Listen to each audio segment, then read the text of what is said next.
Hello, and welcome to Wicked Wednesdays, your weekly podcast on sex and sexuality with an emphasis on BDSM, kink, and poly relationships. I'm your host, Wicked Fellow, and this week we're going to talk about poly do's and don'ts. Things to help keep your relationship healthy and happy and have a successful polyamorous relationship. While this is obviously geared towards poly, a lot of the things I'm going to talk about transfer very well to monogamous couples. So don't tune out if you think this isn't for you. You might be surprised. I'm also going to answer some questions from the last poly podcast I did. There's a reason I didn't call this Peter's Poly Podcast. No, my name's not Peter. Before we get started, I want to send a very happy birthday to Kay. I cannot tell you how much I appreciate your support throughout the entirety of this podcast. You are one of our earliest sponsors, and you have been there every step of the way. I enjoy our interaction, and I'm wishing you a very happy birthday. I also want to welcome Tara to the Patreon family. It's possible I mentioned this person earlier, but I don't know, and I want to make sure that they get a shout out. So welcome, Tara. If you would like to be a Patreon sponsor, head over to our website at wickedfellow.com. You can find all of our links there. The podcast is hosted there, and our media links are there as well. So give that a visit if you are interested in learning more about our entire worldwide operation. Hint, it's just me. Also on the Patreon front, I've been putting out a weekly update podcast straight to the patrons, and that talks more about what I'm doing, things that are going on with the business, etc. There are movie suggestions, podcast suggestions, music suggestions, just kind of a little more in-depth personal stuff. I will be expanding that, and I will keep the business side of this operation kind of there. I understand that most of you who are listening to the podcast aren't necessarily interested in what goes on with the business side of Wicked Ways Studios. So I do want to keep this podcast very BDSM and poly-focused, and occasionally I might talk about being an amateur porn producer. I do have more episodes in that nature that I think you might find interesting, but not necessarily from the business side of things. So if you are interested in stuff like that, check out our Patreon page. So just a brief refresher, since we haven't talked about poly for some time now. Being polyamorous means that you have more than one relationship concurrently, right? You have one partner and you have another partner. They may have a partner. They may have more than one partner. There's really no limit to how many partners you can have. However, to be successful, you can't just be dating 10 people. It can be very difficult to spread the amount of time you have in a day amongst that many individuals. So poly relationships tend to be around 2 or 3, sometimes 4. It really depends on if it's a primary relationship, for example, someone that you live with, or if you are what's called solo poly, meaning that you're a lot of other people's partner, but you don't necessarily have a main partner, that kind of thing. Polyamory is also called ethical non-monogamy, same thing. It's often mistaken for things like swinging. There's nothing wrong with being a swinger or swinging, but swinging is very different in that swinging tends to be, we're going to show up at this party and we don't necessarily know these people or we're friendly with these people, but we don't have ongoing day-to-day relationships. We're just kind of having a fun sex party where we swap partners. Totally cool, nothing wrong with that, but that's not really how poly operates. The key definition of poly is that you have relationships with these people. So I have a fully developed relationship with my partners, both of them, and neither one of them is just someone I see just to have sex with or just to have a fun time with. This is an ongoing serious relationship. It just so happens that I have more than one of them at the same time. Sometimes when I post on Instagram and I have pictures of my other partner, people are very surprised and they ask, well, where's Katya? What's going on? Katya is often standing just out of frame, or for that particular date, I was just with my other partner. Another key about ethical non-monogamy or poly is that, in general, it's best practice that everybody knows everybody else and that there's nothing under the table, there's nothing hidden, there's nothing sneaking around. My partners very much know each other. They have a relationship between themselves. How deep that relationship goes will vary depending on the relationship. Sometimes they're just friends. Sometimes they're actually romantic partners between themselves. Sometimes they're just acquaintances. They just know each other, but they don't really hang out. You can't really expect all of your partners to get along as well as you do with your individual partners. And that leads me kind of into the first thing I wanted to talk about on poly do's and don'ts. Much like in my life, for some reason, it seems like if I have a close friend, it's very rare that I have a close connection with their partner, their spouse, their girlfriend or boyfriend. You would think that, oh, well, I like this person and this person likes this person, so we should all just get along. But that's just not how life works. And very frequently in my life, I've had a very close friend that their partner and I were just waving acquaintances. We really didn't click. We didn't get along very well. Not necessarily antagonistic, but also we didn't seek each other out for any extra hangout time. And that's the way it can be with your poly partners as well. And you cannot insist that everybody in the polyamorous relationship is close to each other or is friends with each other or wants to hang out with each other. I always encourage it. I always like my partners to meet each other. I always like to foster the possibility of friendship. But you can't make it happen if it's not going to happen. Sometimes you just let it go. I'm very fortunate that my current partners do like each other a great deal, do have a great deal of affection for each other. So that's great. So we can all hang out and we can enjoy each other's company. But I've had other poly relationships where two of my partners did not like each other. They did not want to hang out. And trying to force them into the same room with each other was just a bad idea. They would be civil to each other, but neither of them really wanted to be there. That's very important for you to pick up on that, understand that, have those open communications with your partners, and have the kind of trust and responsibility where they can say, hey, I have no problem with your relationship with this person, but I don't really want to hang out with them. I don't necessarily like them. It's great that you guys have a relationship, but I don't want to hang out. And respect that and understand that it's not a slight against you. It's not a slight against them. We can't choose who we like and who we get along with. And just because two people like one person doesn't mean those other two people are going to like each other.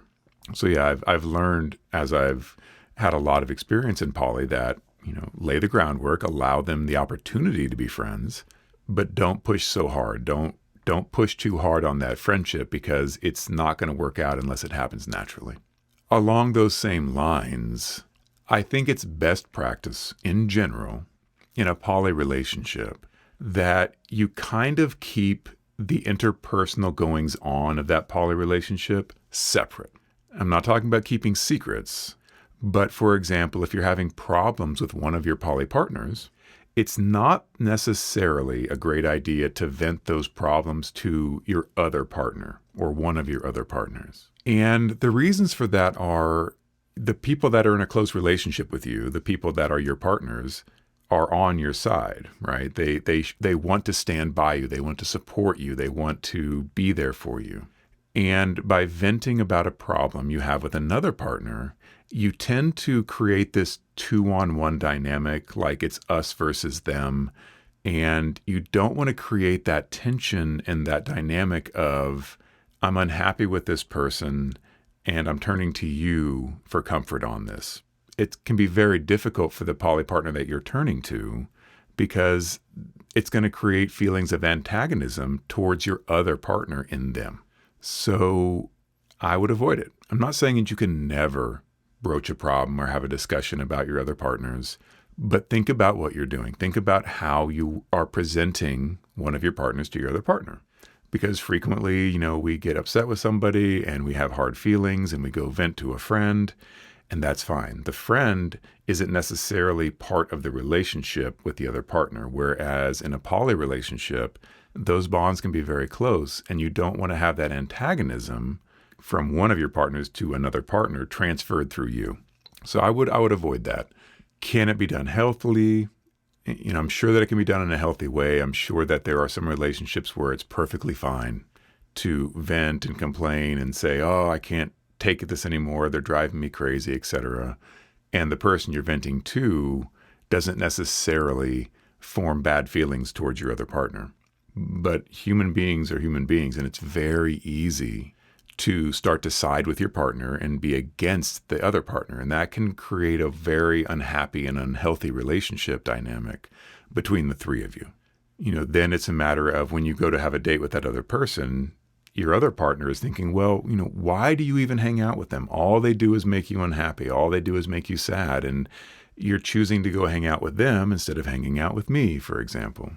And that can come about because while you may complain about the things your partner does that annoy you, you don't always convey the things that you really like about that partner, because that is part of the same coin. Just as you don't necessarily want to vent about your poly partner to one of your other partners, it can be bad form to always be talking about how amazingly happy they make you. And, oh, I loved this date and we had such a good time. And wow, I wish our dates were more like that. You don't want to do stuff like that, because then that makes your other partner feel inferior. And that can also create tension and create hard feelings towards your other partner. So I try to keep it kind of neutral. I try to keep it to a point where it never feels like I'm playing them off against each other, where it never feels like I'm complaining about one to the other or overpraising one to the other, etc. I try to keep that part of the relationship separate. It's a careful balance. It really is. It's the same kind of thing you have to do in any interpersonal relationship, whether it's among friends or coworkers, your spouse, etc. I often see these problems in monogamous relationships where a spouse will complain to their spouse about their sister or their brother or a friend of theirs.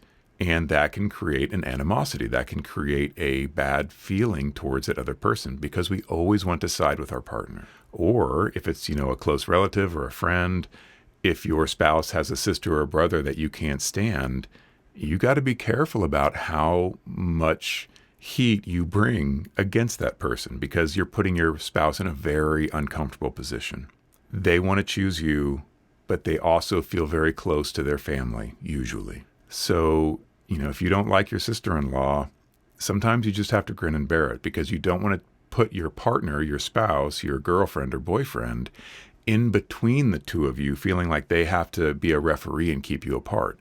It's the same dynamic here, where you have to be careful who you vent to. You have to be careful on who you praise to as well.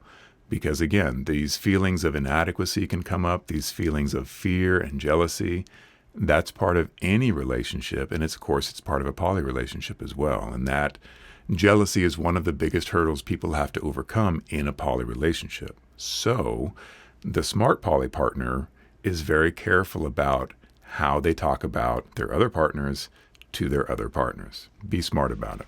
This kind of ties into one of the questions I received after my last poly podcast, which was, I was talking about how when you have feelings of jealousy, when you have feelings of insecurity and fear in a poly relationship, that it's always bad to try and fence off your partner and curtail their relationships or try to somehow come between them and their other partner.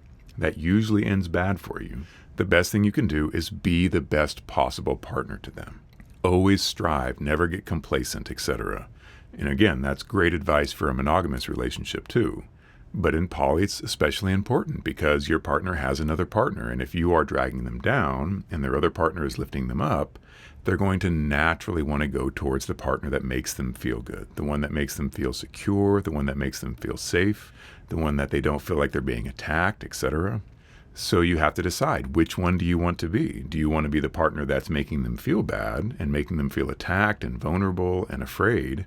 Or do you want to be the partner that's building them up and giving them support and security? It's a very easy choice. So the best possible defense against losing a partner in any relationship is to be the best choice. And some of the listeners to that podcast understood that to mean that I'm somehow playing my partners off against each other. And while I can see that from kind of a Machiavellian standpoint, remember that this isn't me directing that at my partners. This is advice for the person that feels insecure and that feels scared about losing a partner. This is a proactive way of turning those jealous anxieties and that fear to a good purpose. If you're worried about losing your partner, the only thing you can do is be the best partner you can be. That's it. Trying to dissuade them, trying to push them away from their other partner will always make you the bad guy, will always make you the person that's coming between them and something they want. Giving them more rules, complaining that they hang out with them too much. Again, that's not going to help your case, even if it's absolutely true. I'm not saying you cannot communicate with your partner, not saying that you have to hide everything. But if you're anxious and worried, the best thing you can do is be a better partner. be the best possible partner for them, be the better choice. And you can't really go wrong with that. They still may want to go be with that other person more than they want to be with you. And that is just how life works. That is a possibility no matter what you choose to do. But it's a much less likely outcome if you and your partner have a good, happy, stable, healthy, supportive relationship. So you need to do everything you can to make that happen. So in my mind, it has no bearing on playing partners off each other. It's not as if I'm saying, well, so-and-so does this, so you should do this. That is very manipulative, and that's not what I'm talking about. These are things that you have to decide for yourself to do to be a better partner, not to manipulate two partners against each other, which is very bad. I can say that in this poly do's and don'ts, that's definitely a bad. Don't play partners off each other. Don't make one partner feel bad about another partner's whatever. They've got a better job or a nicer car or they're fitter or whatever. That will absolutely put you on the road to failure if you start comparing your partners to each other or playing them off each other or saying, stupid things like, oh, well, it's too bad you don't want to go to the football game. My other partner loves to go to the football game. That's not going to win you any favor with either of your partners. Recognize that you're dating two different people for very different reasons. You're not dating twins or clones or the exact same person in different hair colors. They're going to have very different personalities. They're going to have very different likes and dislikes. Otherwise, kind of what's the point? It's a lot of work if you're dating two exact same people. I don't understand why you would do that. So the fact that everybody's different, the fact that you're not likely to date two people that are exactly the same, you need to enjoy that and celebrate the fact that they're not the same. You need to enjoy and celebrate the fact that one of your partners may be very sporty and loves to go to games, and your other partner wouldn't be caught dead at a game. Enjoy that, but never use that against either of your partners. That's a recipe for disaster. So any kind of manipulation or playing one off the other is really bad practice and will end in everybody being unhappy. So yeah, never do that. Another person had asked, okay, poly's great and all, but what if you have kids? What if there's kids involved in the situation? How do they work into this arrangement? And the very simple answer is the same way you talk to kids about homosexuality or anything else. Kids are very accepting and understanding of things if you simply explain them in age-appropriate terms.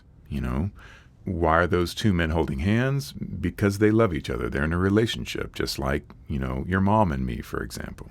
And that's it. Kids are fine with that. They may ask more questions. They may not understand, but they're not going to suddenly combust. They're not going to fall into little tiny pieces of porcelain because you explain the world around them. And being in a poly relationship is just like that. You simply explain to them, yes, I have this person and this person's my girlfriend or my boyfriend, and I have this other person and they are also my girlfriend or boyfriend, and we all like each other and we all get along, and that's fine. Kids are remarkably resilient. Kids are remarkably understanding and accepting. And I found, especially recently, kids are getting a lot more education that there's other lifestyles, there's other ways to live your life. And it's very good and positive to be accepting about that. People often complain about woke culture, which is the stupidest thing, because being woke is not a bad thing. Being aware that other people's lives are different than yours. They have different struggles, they have different strengths, they have different customs, they have different ways of living, and you need to be accepting of those. You need to understand that not everybody is just like you, and that expecting everyone to fit into your little box of what you think is right and wrong is bad. So the opposite of that is being woke. How cringy, I know. So obviously it encompasses a lot more than that, especially social justice. But in this case, we're talking about understanding and accepting other people having different lifestyles than you. So this actually came up recently, and Katja's kid asked, what's the deal here? How does this relationship work? Because up until then, we just really hadn't talked about it. We had a friend that came over from time to time. I've never seen Katya's kid respond to anybody as well as they respond to my other partner. They get along fantastically. So she was always excited when my other partner visited, and that was a good thing. And eventually, apparently, it occurred to her that, wait a second, this seems a little strange. How does this work? And when Katya explained it to her, problem solved. That was it. No further questions, no uncomfortability, no squeamishness about the whole thing. She just accepted it. Because at her level, where she's at right now, it doesn't really matter. She just had a curiosity. That curiosity was answered and done. In the future, sure, she'll probably have more questions about it. She'll probably want to know more about how it works. But at the moment, she doesn't even think she ever wants to have a relationship of any kind. And maybe she will, maybe she won't. Maybe she'll change her mind. But she's not interested in that kind of thing. She's not interested about the details about how it all works out. So Katya gave her the amount of understanding and knowledge that she wanted, and the problem was solved. Now, because of the relationship with Katya and her ex-partner, we only have Katya's kid around once every other week. So it's every other week. I don't really think that it would change if there was a kid here full time, but I'm sure that there are couples that have kids. And one of the questions was leaning towards, so you're in a poly relationship with two people and you have children with one of them, but not with the other one. How does that work? Is there co-parenting? Do they have two moms or two dads? What's the story there? And the only answer I can give to that, having been in a number of poly relationships where there were children involved, is it depends entirely on the relationship. In one poly relationship with two women and one man, and one pair has a child and the other person does not have a child with the man. If that other person takes on and feels comfortable with and wants to have more parental style responsibilities, and that's comfortable for the other two people, then sure, I'm certain that would take the case. But that kind of thing happens with sisters, right? And brothers. Your brother's kid, your nephew or your niece, you might be very close to them and you have a very close relationship, or you only see them at Thanksgiving. And that's going to vary widely based on the relationships involved. So I know a lot of aunts and uncles that have very close ties to their nieces and nephews. And they would have a very parental role. Sometimes the child will go and live with the aunt or the grandma or whatever, and that person will take on, a full-time parental role. Other times, it's a very distant, I've only seen my uncle at Thanksgiving once. So I can't speak to all poly relationships. It will depend on how frequently that other person is involved in the kid's life. It'll depend on how comfortable that kid is with the situation. There's a million variables here, but there's absolutely nothing wrong with, if there's a close poly relationship, all three people in a relationship together, they all have affection for each other and friendship. If a kid's in that situation, that kid is very fortunate. That kid has another person that has a good close family relationship with their parents and with them. And yeah, they've got two moms or a mom and a half or two dads or a dad and a half, or just a very close family friend that they can turn to and that can be supportive of them and help them out. So in my situation with Katya, I don't want to impose myself as a parental figure. I don't think that's comfortable for Katya's kid. I don't think that's comfortable for Katya. And I assume it's not comfortable for Katya's ex-partner. So I do make it very clear that I'm not in a parental role. I do my best to be supportive of Katya's kid. I help out with rides to and from school. I do things like make food and take care of necessities and help out with things. I'm happy to do that. And I'm happy to do that to whatever extent is needed of me in this relationship. That to me is part of being in a relationship with someone that has a kid. If you're going to enter a relationship with someone, man or woman, and they have a kid in their life, that's part of the deal. Like, you don't get to just kind of be like, hey, not my kid, I don't want to have anything to do with it. I think you do have to be willing, at least, to help out. You may never be called on that. And I've had relationships where I had no interaction whatsoever with my partner's kids, either because the age that they were at or because that's not what my partner wanted. And that's understandable. That's perfectly fine. But I feel like if I enter into a relationship with a partner that has a child, it's part of the deal. They can call on me to pick up the kid from school. They can call on me to help make dinner. They can call on me to, hey, my kid needs this thing. Can you help them with this? Absolutely. That's my take on it. But I very much let Katja and Katja's kid and Katja's ex-partner kind of set the boundaries for what they see as my role in this. And I don't try to assume too much. I don't want to be in the situation where, I'm trying to lay down the law. And that, of course, can be very difficult. And Katja and I talked about this on the episode when we were talking about BDSM and kids and should kids know about your private life, et cetera. But yeah, that interaction can be very delicate, right? I only have so much authority over Katja's kid. I allow Katja to be the one that makes the decisions for the kid. I cede all authority and decision-making to Katja.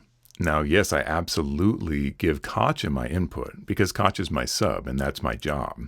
But I would never impose my authority over Katja, over her kid. I would never say, you have to do this thing. I'll make very strong suggestions saying you really should do this and this is why. But that's the one thing in our relationship where Katja can just say, no, I don't want to do that. And I will absolutely support that. And we have not come to that point at all because I do try to stay hands off. It's very rare that I feel like I need to step in and pull Katja aside and say, this is a problem and this is how I think we should fix it. So I work very hard as a dominant person in this relationship to not be overbearing when it comes to her kid. I think that translates well whether you're in a kinky poly relationship or just a plain poly relationship. As the person that's not the direct parent of a kid in a poly relationship, you need to be willing to be supportive. You need to be willing to be the person that, shows up and picks them up or takes them to the school play or whatever it is. And then at the same time, understand that you have to give all authority and all responsibility for that kind of thing to the parents. It can be delicate, but what isn't? Tell me something in a relationship that isn't difficult and hard to figure out sometimes. Go by feel and use good communication. Use all the tools you have. Talk to your partner and say, hey, I really like your kid and I'm happy to take them fishing or camping or go to the ballet or whatever.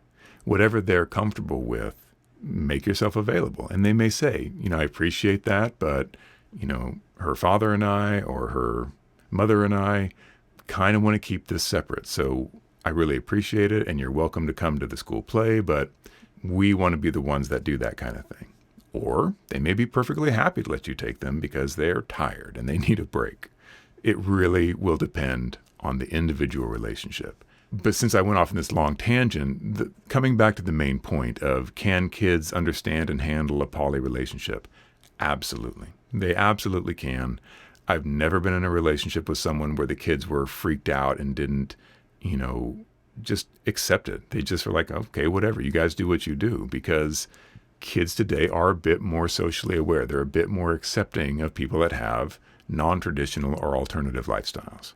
I wish I could guarantee that across the board. You may have a kid that finds out that you're in a poly relationship and they lose their ever-loving mind. However, you're the adult, they're the kid. They don't get to dictate how you live your life. That's kind of how it works. And depending on their age, you don't necessarily get to dictate how they live their life. And that might be a very good conversation to have, in that as kids grow and they grow in more independence and they start to want to do their own things, they start to understand their parents more, hopefully. But there's that negotiation that happens with every parent and every kid where they want more freedoms and you have to be willing to give them more freedoms, etc. But part of that is them understanding that you are an individual person, that you have wants, that you have needs, that you have things you like to do and things you don't like to do, and that you are not put on this earth for the sole purpose of catering to their every need. That's just the way it is. Obviously, for young kids, they can't understand that, and they do need you to cater to their every need. That's your job, right? But as kids gain more independence, they can be taught that, hey, I know you want to do this thing, but I don't have time or I don't want to do this thing, so we're not going to do this thing, and that's okay. Those conversations are rough. One of those conversations can be, look, this is the way I want to live my life. It does not affect you. It doesn't harm you. And I would like it very much if you were accepting of it, but You don't get to dictate to me whom I have a relationship with. This is the person I've chosen or the persons I've chosen. And that's the way it is. It can be difficult. It can be rough. Like I said, in my experience, and I've had a lot of poly relationships with a lot of different kids, it was never an issue. The kids just accepted it as this is what life is. This is how it works. Maybe I've been lucky.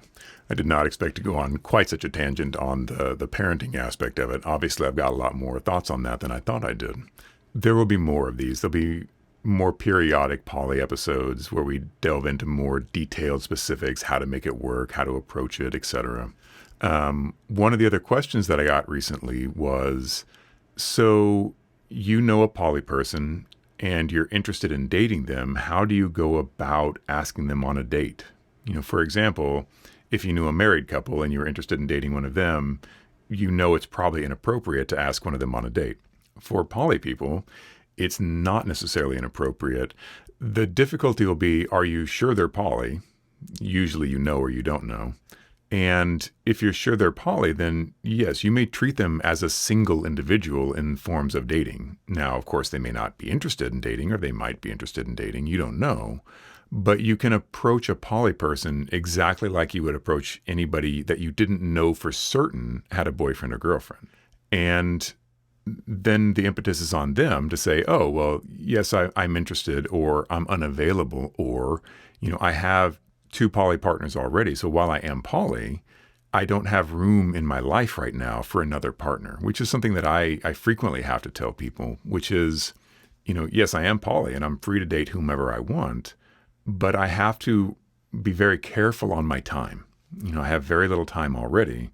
Almost every hour of every day is filled. If I was to take on another full-time partner or even a secondary partner, it would be difficult for me to allot enough time to make that relationship fulfilling for both of us, especially for them. It may be a lot of fun for me, but unless they have a very busy schedule as well, they're going to have a lot of downtime that I can't fill because I need to attend to my responsibilities and my other partners. So, yeah, I don't think there's any harm in asking, and you would approach it just like you would approach asking anybody out. If you met somebody at a bar and you liked them and you wanted to date them, you could initiate a conversation and you could gauge their interest in you. Unless you absolutely know someone is in a committed monogamous relationship, then I don't think there's any bar to expressing interest in dating them.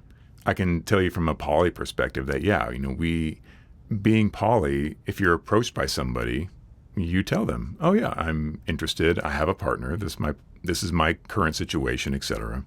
But I don't think any poly person would be offended by it. There's no harm in asking somebody or expressing your interest in somebody that's in a relationship. Again, unless you absolutely know that they're in a committed monogamous relationship, then you kind of take it as a given that they may have a girlfriend you don't know about. They may have a boyfriend that you don't know about. Or they may be poly and open, or they may be poly and they are saturated. They have enough relationships where they cannot entertain a new relationship. But yeah, so there's nothing special you need to do if you want to approach a poly person, aside from understanding that entering a poly relationship, if you've never done it before, is going to be a very steep learning curve, I think. For example, when I am looking to date somebody, if I'm on the market, as it were, I don't really like to initiate relationships with someone that isn't comfortable and happy and experienced in a poly relationship. It can be very difficult for someone who's not experienced in poly to adapt to poly. I do have a preference for dating poly people. I like to date people that are experienced and comfortable and successful in poly. And that's me. I have much more difficulty when I try to date someone that's monogamous because, again, I only have so much time, and a monogamous person is going to want a lot more time than I can allot, and they tend to feel neglected. And that's just how it goes. It's always easier in a poly relationship if there's balance, if your partners have partners of their own, because you will not be able to give all of your time and attention like you would in a monogamous relationship. That may be the only bar, I would say, is if you're a monogamous person and you want to date a poly person, be prepared to learn a lot and perhaps go through some growing pains if you initiate that relationship with them. All right. That will wrap up for this week. I will continue this conversation more. I have more questions about poly that I've gotten, but I don't want to get too in the weeds on this.